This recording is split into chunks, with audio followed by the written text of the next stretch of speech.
Welcome दोस्तों, मैं रोहित दास एक बार फिर से स्वागत करता हूं आप सबके अपने YouTube चैनल रोहित दास मैथ्स पर। और दोस्तों सबसे पहले माफ़ी चाहूँगा क्योंकि कुछ दिन से आप लोगों के लिए मैं रेगुलर वीडियोस नहीं दे पा रहा था, लेकिन अब से आप लोगों को रेगुलर वीडियोस मिलेंगे। और दोस्तों आज जो हम लोग पढ़ने वाले हैं परसेंटेज में एग्जाम से रिलेटेड क्वेश्चंस पढ़ेंगे, यानी परीक्षा पर आधारित जो क्वेश्चंस होते हैं उसको हम लोग इस वीडियो में देखेंगे, सारे टाइप्स को देखेंगे।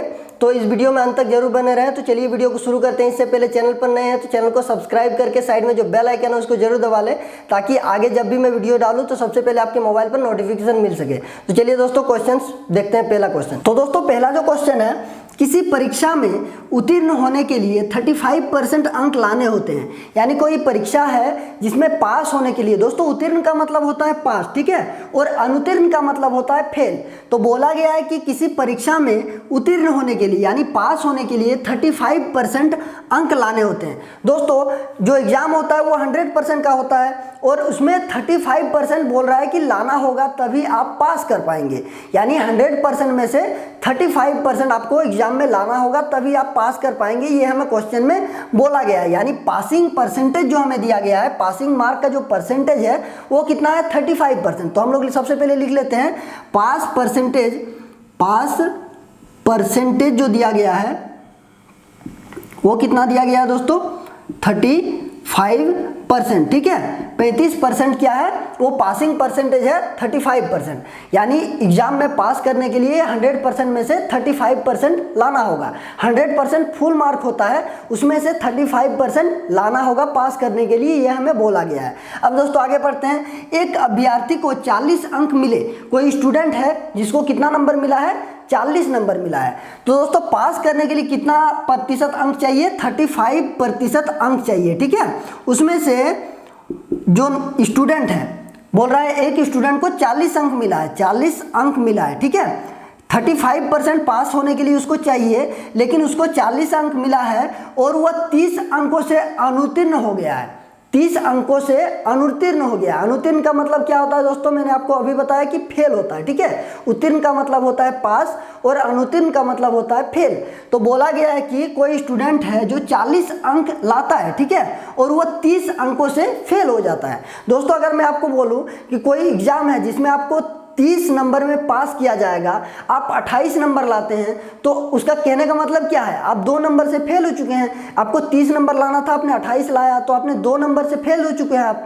तो वही चीज़ बोला गया है कि कोई एग्जाम है जिसमें उसको 35% अंक लाना था, उसमें से वो सिर्फ 40 अंक लाया है और 30 अंकों से वो फेल हो चुका है। यानी पास होने के लिए उसको और कितना अंक चाहिए, 30 अंक चाहिए। मैं अगर बोलूँ कि आपको किसी परीक्षा में 30 अंक लाना है, आप 28 अंक लाते हैं, तो 2 अंक से आप फेल हो जाते हैं। तो अगर आपको पास होना है तो और कितना अंक चाहिए, और 2 अंक चाहिए, तभी आप पास हो पाएंगे। तो इसमें बोला गया है कि कोई एग्जाम है उसमें 35% अंक चाहिए उसको पास होने के लिए, लेकिन वो 40 अंक लाता है और 30 अंकों से फेल हो जाता है, ठीक है। 40 अंक लाता है और 30 अंकों से फेल हो जाता है। तो अगर उसको पास होना है तो और 30 अंक चाहिए। जितने अंकों से वो फेल हुआ है उतना अंक चाहिए, तभी ना वो पास हो पाएगा। तो पासिंग प्रतिशत हमारा कितना है, 35%। वो 40 अंक लाया है और यदि हम 30 जोड़ देते हैं, जितने नंबर से वो फेल हुआ है उतना नंबर उसको अगर हम दे देते हैं तो वो पास हो जाएगा। यानी उसको पास करने के लिए कितना अंक चाहिए, 40 और 30 70 अंक चाहिए। यानी 35% बराबर हमारा कितना आ चुका है, 35% इक्वल टू हमारा आ चुका है 70। यानी पास होने के लिए 35% चाहिए और 35% बराबर हमारा कितना है, 70। तो पूरा जो एग्जाम होता है फुल मार्क वो कितने का होता है, मैंने आपको बताया वो 100% का होता है। तो 100% आप निकाल लीजिए, 35% बराबर 70। तो आप 100% बराबर आराम से निकाल सकते हैं। 100% बराबर क्या हो जाएगा, 70/35 और गुना में 100। यहाँ से काट दीजिए, 35 को 2 से काटेंगे, 2 को 100 से गुना करेंगे तो 200 आ गया हमारा फुल मार्क, ठीक है। तो यही हमें पूछा गया था कि तो उस एग्जाम का अधिकतम अंक क्या होगा। अधिकतम अंक का मतलब होता है फुल मार्क। हमें पूछा गया है कि वो एग्जाम जो हुआ था वो कितने अंकों का हुआ। एक बार दोबारा से समझ लेते हैं। बोला गया किसी परीक्षा में उत्तीर्ण होने के लिए 35% अंक चाहिए, उसको 35% अंक चाहिए था पास होने के लिए। वो 40 अंक लाता है, ठीक है, 40 अंक लाता है और 30 अंकों से फेल हो जाता है। तो उसको पास होने के लिए और 30 अंक चाहिए। तो हम 30 अंक उसमें जोड़ देते हैं तो कितना हो जाएगा 35% बराबर 40 और 30 70।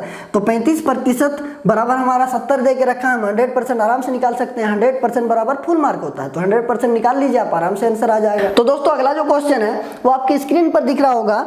किसी परीक्षा के लिए उत्तीर्ण अंक 40% है, यानी कोई परीक्षा है जिसमें पास करने के लिए 40% अंक लाना आवश्यक है।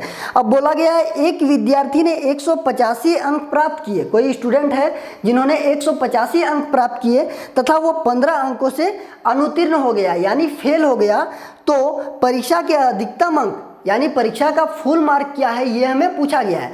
क्वेश्चन सेम है दोस्तों, ज़्यादा बदलाव नहीं है। आपको जिस तरीके से पहला क्वेश्चन मैंने बताया आपको उसी तरीके से सॉल्व करना है।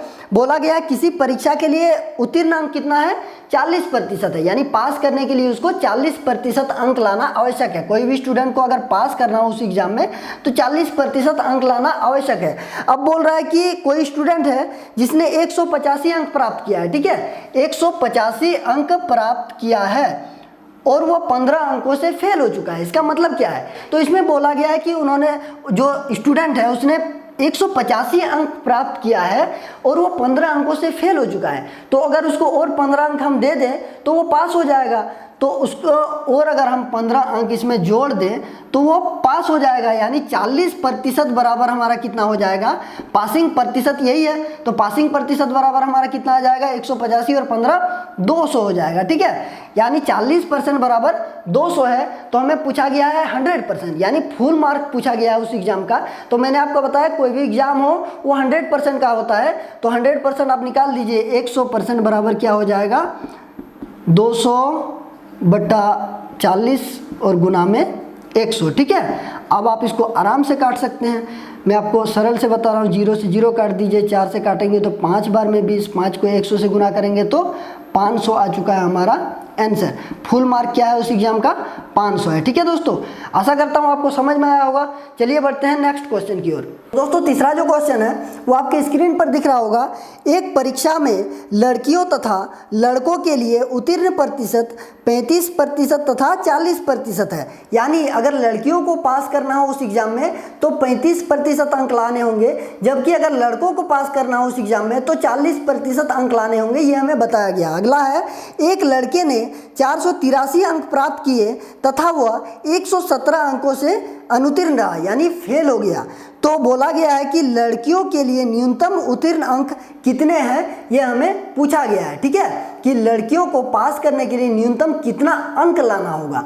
तो चलिए दोस्तों इसको सॉल्व करते हैं। बोला गया है कि एक परीक्षा में लड़कियों तथा लड़कों के लिए उत्तीर्ण प्रतिशत 35% तथा 40% है, यानी अगर लड़कियों को पास करना हो, गर्ल्स को अगर पास करना हो तो उसको कितना अंक लाना होगा 35% अंक लाना होगा, जबकि अगर बॉयज़ को पास करना हो उस एग्जाम में तो कितना अंक लाना होगा तो 40% अंक लाना होगा, ये हमें बोला गया है। आगे है दोस्तों कोई लड़का है, ठीक है, एक लड़के ने 483 अंक प्राप्त किए। लड़का अगर है तो उसको पास करने के लिए कितना अंक चाहिए 40% अंक चाहिए, ठीक है, तभी वह पास हो पाएगा। और उसने कितना अंक प्राप्त किया 483 अंक प्राप्त किया, ठीक है, और 117 अंकों से फेल हो गया, यानी 117 अंक कम आए हैं तभी वो फेल हो गया। तो उसको अगर पास करना हो तो कितना अंक चाहिए 117 अंक चाहिए, तभी वो पास हो पाएगा। यानी इसमें अगर हम लोग 117 अंक जोड़ देते हैं तो वो पास हो जाएगा लड़का। तो लड़का का पासिंग परसेंटेज कितना है 40%, तो 40% बराबर हमें कितना आ जाएगा 483 और 117 जोड़ेंगे तो 600 आ जाएगा, ठीक है। तो अब आप 100% निकाल सकते हैं कि एग्जाम कितने अंकों का था, फुल मार्क निकाल सकते हैं। अगर फुल मार्क पूछा जाता तो हम लोग 100% निकाल लेते, लेकिन हमें फुल मार्क नहीं निकालना है। हमें पूछा गया है कि गर्ल्स को पास करने के लिए कितना अंक चाहिए। तो गर्ल्स को पास करने के लिए हम जानते हैं कि 35% अंक चाहिए, तो 35% आप निकाल दीजिए। 35% बराबर, चूंकि हमें 40% बराबर 600 हमने निकाल लिया है, तो आप 35% आराम से निकाल सकते हैं। 600/40 और गुना में 35। अब आप इसको आराम से काट सकते हैं। 1 0 से 1 0 काटेंगे, 4 से काटेंगे तो 15 बार में 15 से गुना किए करेंगे तो 15 को 5 से 75 का 5 हाथ में 7, 15 तिया 45 और 7 कितना हो जाएगा हमारा 52, 52। यानी 525 जो है 525 नंबर लाना होगा लड़कियों को पास करने के लिए। यानी लड़कियों का 35% कितना हो जाएगा 525, यानी पास करने के लिए उस लड़कियों को 525 अंक लाने होंगे तभी वो उस एग्जाम में पास हो पाएगा। अब अगर क्वेश्चन में पूछा जाता कि 100% यानी फुल अंक कितना था उस एग्जाम में, तो आप 100% निकाल सकते हैं। 100% बराबर निकाल लीजिए, आप आराम से बन जाएगा। ठीक है, आशा करता हूँ आप समझ पा रहे होंगे। चलिए दोस्तों अगला क्वेश्चन की ओर हम लोग बढ़ते हैं। तो दोस्तों अगला जो क्वेश्चन है, राहुल किसी परीक्षा में 40% अंक लाकर 40 अंकों से फेल हो जाता है, परंतु राजेश उसी परीक्षा में 50% अंक लाता है जो पास अंक से 40 अंक अधिक है, तो पास प्रतिशत तथा कुल अंक ज्ञात कीजिए। दोस्तों इसको ध्यान से समझिएगा क्योंकि क्वेश्चन में थोड़ा सा बदलाव है। बोला गया है राहुल किसी परीक्षा में 40% अंक लाता है। ठीक है, राहुल नाम का कोई विद्यार्थी है जो कि 40% अंक लाता है किसी परीक्षा में और वो 40 अंकों से फेल हो जाता है। इसको समझिए कि राहुल जो है 40% अंक लाता है फिर भी वो 40 अंकों से फेल हो जाता है, यानी उसको और 40 अंक चाहिए तभी वो पास हो पाएगा।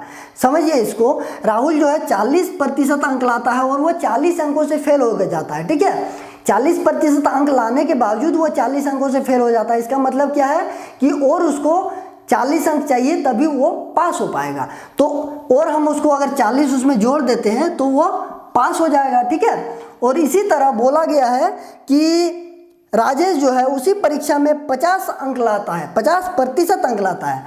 राजेश जो है 50% अंक लाता है और जो कि पास अंक से 40 अंक अधिक है, यानी वो पास हो चुका है फिर भी उसके पास 40 अंक अधिक है। यानी अगर उसको डायरेक्ट पासिंग मार्क में लाना हो तो 40 और घटाना होगा तब वो पासिंग मार्क में आ जाएगा। ठीक है, यानी इसमें और 40 हम लोग घटाएंगे तब दोनों बराबर हो जाएगा। यानी ये भी पास हो चुका है, ये भी पास हो चुका है। उसका जो नंबर आया है वो पास मार्क से 40 नंबर अधिक आया है, इसीलिए हमने 40 नंबर को घटा दिया है। अब दोस्तों इसको आप आराम से सॉल्व कर सकते हैं। आप देखिए ये दोनों एक जाति के हैं तो आप इसको इधर ला सकते हैं या फिर इसको उधर ले जाइए, बराबर है। तो 40% है और हमने 50% को बराबर के इस साइड ले आया तो क्या हो जाएगा -50% बराबर में है, पहले से -40 है और इस 40 को अगर हम उस साइड ले जाए बराबर के तो क्या हो जाएगा, यहाँ प्लस है तो उधर जाएंगे तो -40 हो जाएगा। अब देखिए दोस्तों 40 में से 50 जाएगा तो -10% बराबर कितना हो जाएगा, -40 और -40 -80 हो जाएगा। अब माइनस से माइनस खत्म, 10% बराबर 80 है तो हम लोग 100% यहाँ से निकाल सकते हैं। 100% यानी उस परीक्षा का कुल मार्क कितना है तो कितना हो जाएगा 80/10 और गुना में 100। अब इसको आराम से आप काट सकते हैं, 1 0 से 1 0, यानी फुल मार्क जो है उस एग्जाम का कितना था 800 मार्क का एग्जाम हुआ था। ठीक है, अब दोस्तों और क्या पूछा गया है, पूछा गया है कि पास अंक कितना है, पास अंक कितना है और पास प्रतिशत कितना है। ठीक है, तो हम लोग पास अंक कैसे निकालेंगे,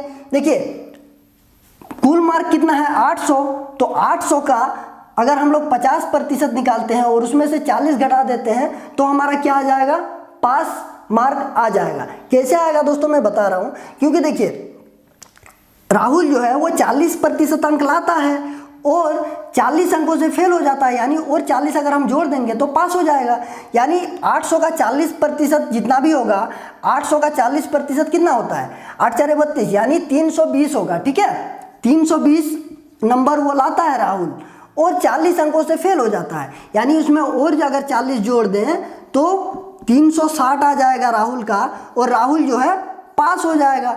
यहाँ समझ में आ रहा है आपको, यानी दोनों में से आप किसी में भी बैठा के जो है पासिंग मार्क ज्ञात कर सकते हैं। ठीक है, तो उस एग्जाम का पासिंग मार्क कितना है 360 है।